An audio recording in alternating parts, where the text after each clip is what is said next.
Vamos a ver ahora el tema de interacciones medicamentosas. Se denomina una interacción medicamentosa aquella en la cual hay una modificación sobre la farmacocinética, el mecanismo de acción o el efecto del fármaco. ¿Y cuándo ocurre? Bueno, precisamente cuando hay administración a la vez de dos o más fármacos, alimentos, bebidas o contaminantes también ambientales. Así que las interacciones son de diferentes tipos: medicamento-medicamento, medicamento-alimento y medicamento-contaminantes ambientales. Fíjense ustedes, el 50% de las prescripciones que se hacen a los pacientes, por lo menos hay una interacción. Y es de vital importancia, sobre todo las interacciones cuando el margen terapéutico de un fármaco, lo que ese margen, ¿se acuerdan que habíamos hablado entre la dosis mínima efectiva y ya la dosis mínima tóxica? Está muy estrecho. O la dosis mínima efectiva y la dosis máxima efectiva es muy estrecha. Entonces, ¿qué pasa? Queda muy cercana a la dosis tóxica. Esto pasa sobre todo con este tipo de fármacos que ustedes ven aquí, por ejemplo, los aminoglicósidos, que son muy tóxicos, el litio, la fenitoína, la teofilina, warfarina, un anticoagulante, entre otros. Existen varios factores para que existan interacciones medicamentosas. Pueden deberse al uso de muchos fármacos. Generalmente los pacientes ya de edad avanzada se les prescribe debido a las diversas patologías que tienen varios medicamentos a la vez. La edad, que está pues también asociada a la polifarmacia. Puede que algunos pacientes que no sean de mayor edad, sino que tienen varias enfermedades y son jóvenes, también puedan tener polifarmacia. Pero generalmente la polifarmacia se da entre pacientes de mayor edad. Entonces la edad es un factor de riesgo para las interacciones. Pacientes que tengan problemas patológicos como insuficiencia renal o hepática. La automedicación. Recordemos pues que en el mercado existen medicamentos que se venden sin receta médica, que son de libre venta, como también se le conoce. Y también hay medicamentos que aunque se venden bajo prescripción médica, la caja lo dice, el recipiente, el envase lo dice, pues también se pueden vender según la ley sin la receta médica. Entonces muchas personas se automedican. Adicionalmente a eso hay personas que les gusta utilizar muchas plantas, muchos productos herbarios y suplementos nutricionales. Todos ellos contienen principios activos e ingredientes con actividad farmacológica que pueden interferir en los medicamentos que el paciente también puede estar tomando. Aparte de eso, pues algunos problemas genéticos, ¿verdad? Como por ejemplo los acetiladores, algunos otros problemas genéticos que pueden también ocasionar algún factor de predisposición a sufrir de interacción con otros medicamentos.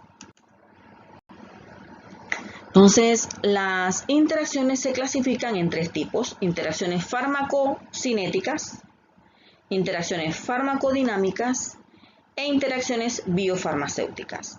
Cuando hablamos de las interacciones farmacocinéticas, recuerden que esto tiene que ver con el movimiento del fármaco a través de nuestro cuerpo. Eso significa que está relacionada a aquellos procesos de absorción, distribución, metabolismo y excreción de los fármacos. Cualquier interacción que se dé a este nivel sería farmacocinética. La farmacodinámica tiene que ver, ¿verdad? Precisamente habíamos hablado de la unión de los fármacos a los receptores, del mecanismo de acción. Entonces aquí puede deberse tal vez a la potenciación, aumento de la actividad de un fármaco debido al uso con otro, o también antagonismo entre los efectos del fármaco. Un fármaco tiene un efecto que es contrario al efecto que produce el otro fármaco. Entonces, esa sería farmacodinámica. En cuanto a las interacciones biofarmacéuticas, son aquellas que interfieren en la integridad, en la liberación y en la solubilización ¿de qué? Del medicamento. Por eso se llama biofarmacéutico. Entonces, cuando nosotros vayamos a la parte del taller, tendremos que ver aquí e identificar si las interacciones son farmacocinéticas o son farmacodinámicas. Se les darán casos de pacientes y ustedes determinarán allí, luego de la investigación, a qué tipo de interacción se refiere. Pero ustedes en cada uno de esos casos deben especificar, por ejemplo, si usted encontró allí que es una interacción de tipo farmacocinética, usted deberá investigar en qué de esos procesos farmacocinéticos se da la interacción. Así que si la interacción se da a nivel del proceso de absorción, usted entonces resolverá en ese caso, bueno, esto es una interacción tipo farmacocinética a nivel de la absorción. O sea que tendrán que identificar a nivel macro y micro a cuál de estos procesos se refiere. Entonces vamos a ir viendo, por ejemplo, algunos ejemplos de ellas. Interacciones a nivel de la absorción. Recuerden que a nivel de la absorción son interacciones farmacocinéticas a nivel de la absorción. Entonces, en este proceso, esa interacción se debe a que puede haber una disminución de la biodisponibilidad de un fármaco porque otro está interfiriendo en la solubilización a nivel, por ejemplo, de gastrointestinal y en su absorción. Entonces, esto incide grandemente a través de su absorción. Miren, por ejemplo, el caso del pH. El pH, por ejemplo, hay fármacos que interfieren con la absorción de otros fármacos en medio ácido, y este es el caso de los antiácidos. Los antiácidos, cuando estuvimos hablando de farmacocinética, recuerden que ellos no se unen a ningún receptor. Ellos simplemente actúan a nivel químico, ellos llegan al estómago y neutralizan el pH del estómago, el pH del ácido gástrico. Entonces, los antiácidos pueden interferir con la absorción, por ejemplo, de las sales de hierro, del diazepam, de la ranitidina, por ejemplo, que necesitan el medio ácido para su absorción. Entonces pueden reducir la absorción de estos fármacos.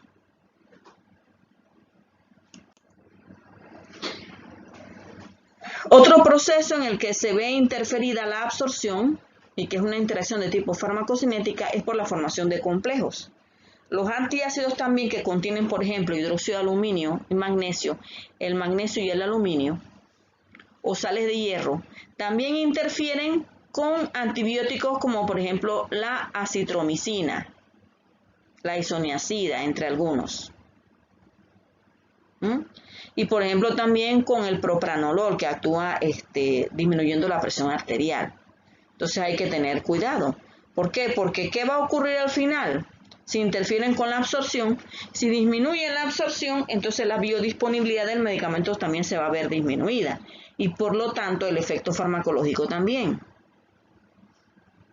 Por ejemplo, la colestiramina forma un complejo con digoxina, que tiene un estrecho margen terapéutico, y warfarina, que también tiene estrecho margen terapéutico, impidiendo su absorción.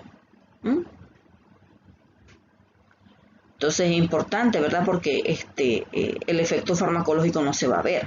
Entonces imagínense que la warfarina, que tiene que actuar como anticoagulante, se va interferida por la colestiramina y su efecto farmacológico no se va a observar, no se va a determinar, no se va a poder dar, porque la absorción se ve disminuida. Y para que el efecto ocurra, ¿verdad? El fármaco debe absorberse y llegar al sitio en donde se requiere a nivel sanguíneo o a los órganos donde tiene que actuar. Entonces, otros factores, por ejemplo, es cambios en la velocidad del vaciamiento gástrico. El vaciamiento gástrico, ¿verdad? Tiene un movimiento X peristáltico también que pues se da en forma normal Imagínense ustedes si el vaciamiento gástrico fuera muy acelerado, quiere decir que todo lo que entra por boca así mismo saldría a nivel del colon. Entonces eso requiere un tiempo, ¿verdad? Y lo conocemos, bueno, como un tiempo requerido para que las acciones se lleven de forma normal. Entonces, por ejemplo, los opioides afectan la absorción de otros fármacos y demoran, por ejemplo, también a levodopa. Producen disminución del vaciamiento gástrico.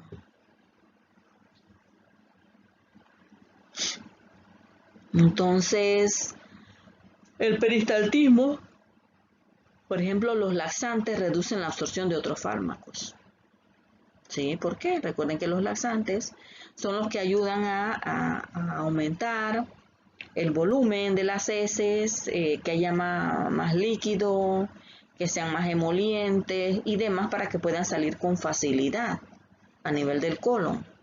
Entonces, si nosotros estamos administrando un fármaco y en conjunto estamos administrando un laxante, el laxante aumenta el peristaltismo. Y entonces quiere decir que el fármaco, la absorción se va a ver disminuida. ¿Por qué? Porque el tiempo que demore en ese tracto gástrico va a ser menor. También pueden haber interacciones a nivel del proceso de distribución. Un fármaco puede modificar la distribución de otro. Habíamos hablado en farmacocinética, ¿se acuerdan que habían unas proteínas, las albúminas plasmáticas, las glicoproteínas también? Y las albúminas eran unas proteínas de gran peso molecular. Y por ejemplo, los salicilatos, donde entran también los antiinflamatorios no esteroidales, los AINES, salicilatos como aspirina, las sulfas, potencian los efectos de otros fármacos, como por ejemplo los fibratos, la warfarina. ¿Por qué? Por su unión a proteínas plasmáticas. Muchos de estos fármacos tienen gran unión a proteínas plasmáticas, así que si ellos tienen gran unión a proteínas plasmáticas, otro fármaco que también se unía grandemente a proteínas plasmáticas se va a unir en menor proporción. Y quiere decir esto entonces que gran parte de ese fármaco que se unió en menor proporción va a quedar en forma libre. Y recuerden que también la forma libre del fármaco es la que va a los órganos a hacer su efecto. Así que podría haber un efecto tóxico. Entonces, la distribución de ese fármaco se ve afectada. Por ejemplo, en el caso de la glicoproteína, la carbamazepina y el propranolol, también se potencian entre sí los efectos farmacológicos. También hay competencia a unión de los tejidos. Los fármacos cuando se unen al tejido. Y por ejemplo aquí vemos el verapamilo, potencia el efecto del digital, de la digoxina, por ejemplo. Y pueden desplazar entonces a dioxina del lugar donde ellos se unen en el tejido. Entonces puede ocasionar arritmias grandes, graves y severas. ¿Por qué? Porque si otro fármaco desplaza dioxina de su unión al receptor, recuerden que el fármaco cuando se une al receptor desencadena una gran cantidad de reacciones que finalmente terminan en producir una respuesta o un efecto farmacológico. Entonces, pues la digoxina que se utiliza para arritmias, pues debido a que no puede unirse al receptor, se producirían arritmias graves. Entonces, esta diapositiva es para que ustedes recuerden lo que habíamos hablado, ¿verdad? La unión a proteínas plasmáticas. Es la forma libre, la que está en sangre, la forma libre del fármaco, la que realmente va a los órganos y, ¿verdad?, para producir el efecto. Allá se unen los receptores.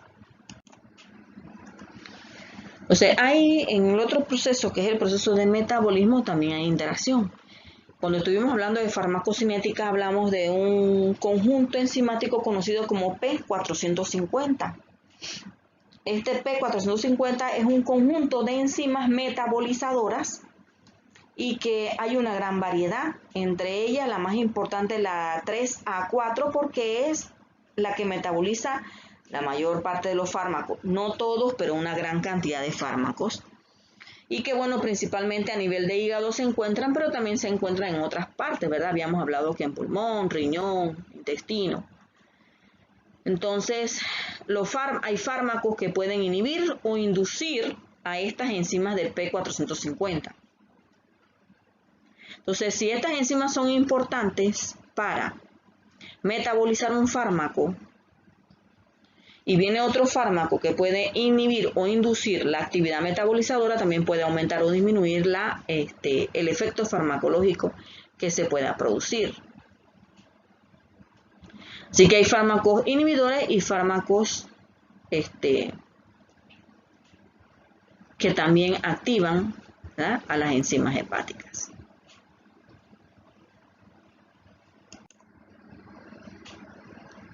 A nivel de la excreción también se dan los procesos de interacción. ¿Por qué? Porque, bueno, recordemos que la orina, que es eliminada a través de los riñones, es importante y tiene un pH, ¿verdad?, específico. Si ese pH es requerido por un fármaco para ser eliminado y el pH se cambia o cambia el valor de pH debido a otro fármaco, también puede entonces alterar lo que es el proceso de eliminación de un fármaco. O sea, a nivel renal se dan varios procesos: filtración glomerular, secreción vía transportadores. Entonces, varios fármacos pueden afectar esto. Por ejemplo, a nivel biliar, hay el ciclo conocido como enterohepático. Y eso significa, ¿verdad?, que el fármaco puede volver a seguir produciendo su efecto en nuestro cuerpo.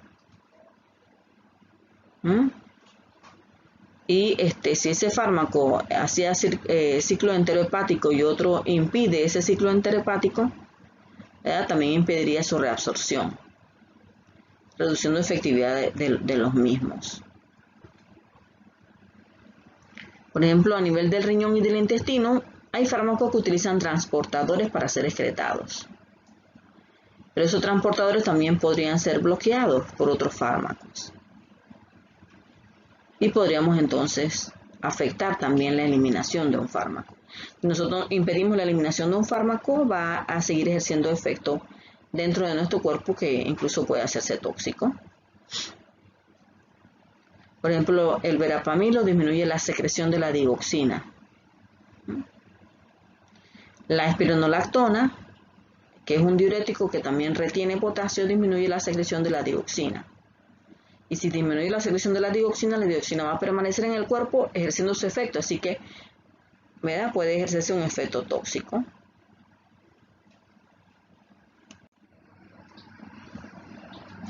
Entonces, cuando hablamos de interacción farmacodinámica, recuerden que tiene que ver con antagonismo o sinergismo de los efectos farmacológicos, porque tiene que ver con el efecto. Entonces, hay una interferencia entre los mecanismos de acción de los fármacos, sin alterar la concentración de los mismos. Entonces, en este caso, un fármaco puede, que también lo dimos en farmacodinámica, puede comportarse como agonista o antagonista. Entonces, aquí vamos a ver el caso de los antagonistas. Y recuerden que llevan a efectos opuestos. También puede darse el caso de sinergismo, en que debido al mecanismo un fármaco aumenta o potencia el efecto final de otro fármaco. Aquí tenemos un ejemplo de una interacción. Paciente ingiere amiodarona, que es un antiarrítmico. Este medicamento, ¿verdad?, como es un antiarrítmico, lo tiene que utilizar de forma crónica. Pero el paciente, ¿qué hace? También toma jugo de toronja. Le gusta estar tomando jugo de toronja en forma continua. El jugo de toronja, o pomelo, como también se le conoce, es un bloqueador del citocromo P3A4, que dijimos que el 3A4 es el que metaboliza una gran cantidad de fármacos. Entonces, si él bloquea la acción del 3A4, es decir, es un inhibidor del citocromo P 3A4, ¿qué podría ocurrir? Bueno, que como la amiodarona es un antiarrítmico, no va a ejercer su efecto porque no se están transformando en una sustancia activa, con lo cual puede haber mayor fibrilación o empeoramiento. No hay control de los síntomas en ese paciente. Pero por supuesto, ustedes pueden ver allí, dice 4 horas de ingesta disminuye el 47% de los citocromos 3A4 y persiste durante 72 horas. Es una interacción que tarda, ¿verdad? Un poco y puede ser vital para el paciente. Este otro caso, un paciente con 75 años que tiene fibrilación también auricular. Recibe tratamiento con warfarina. Cuando le hacen la endoscopía se encuentra que tiene úlcera esofágica. E inician también tratamiento de fluconazol porque le encuentran cándida, que es un hongo. Dice cada 12 horas por una semana. Y continúa allí con 100 miligramos cada 12 horas, 3 semanas después. Así que tenemos administración de warfarina. Y este paciente presenta un INR de 2.2. El INR es un índice de coagulación, es importante estarlo determinando en estos pacientes que utilizan fármacos que son anticoagulantes. ¿Por qué? Bueno, porque si nosotros nos pasamos en la dosis y el INR se ve afectado de forma negativa, entonces podría ocasionar una hemorragia en el paciente, ¿sí? Entonces hay que estar determinando el INR. Dice que se encuentra un INR de 2.2. 2 días después el INR está en 4.5, fíjense, va subiendo. El paciente está tomando, dijimos, warfarina y fluconazol. 5 semanas después ingresa a urgencias con debilidad muscular y dolor de 3 días de evolución, con un INR de 40, imagínense. Así que se coloca, claro, la vitamina K es para bloquear el efecto de anticoagulante. Le tuvieron que transfundir plasma. Y cuando le hacen una tomografía axial computarizada, se encuentra que hay evidencia de sangrado. Entonces, ¿por qué ocurre esto? Bueno, porque la warfarina se metaboliza también por el citocromo P450 a nivel de 2 enzimas, la 269 y la 2C19. Pero el fluconazol, por supuesto que también actúa a nivel de una de estas 2 enzimas. Y como inhibe al citocromo, entonces aumenta la concentración de warfarina, por lo cual entonces el riesgo del sangrado es mucho mayor.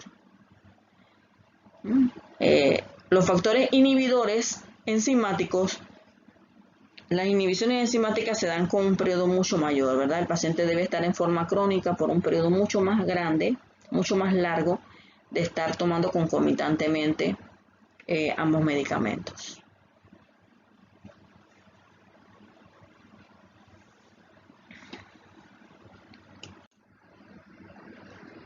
Entonces, en el caso de las reacciones adversas principalmente son de 2 tipos, tipo A y tipo B. Las reacciones de tipo A, por supuesto que son una extensión, fíjense, del efecto farmacológico. Estas reacciones de tipo A nosotros podemos predecirlas, sabemos que a través del efecto que produce se puede producir esta reacción adversa. Y se dan cuando las dosis son incorrectas o cuando hay una disminución en la eliminación del fármaco también. Un ejemplo de reacción tipo A, aquí le pusimos el caso del estreñimiento causado por morfina. Y es de tipo A porque nosotros sabemos que la morfina produce estreñimiento, así que es un efecto que es predecible. En el caso del lorazepam, que es una benzodiazepina que actúa a nivel del sistema nervioso central, produce algo de sedación, se utiliza para ansiedad, produce sedación como efecto adverso. También es predecible, por eso encaja en las de tipo A. Pero ¿qué pasa con las reacciones de tipo B? Bueno, son tipo bizarras, no se conoce, es inesperado, no está relacionado con la dosis.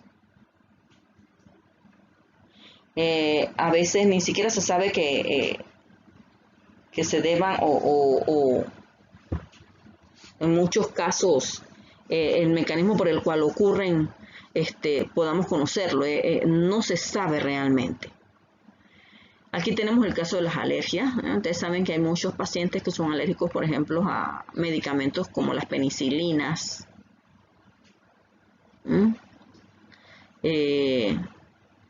Pacientes alérgicos a los AINES, como por ejemplo aspirina, ibuprofeno, naproxeno, todos estos fármacos.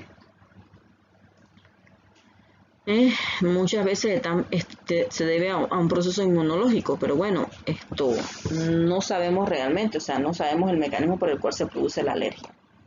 Sí, por eso se conoce que es de tipo B.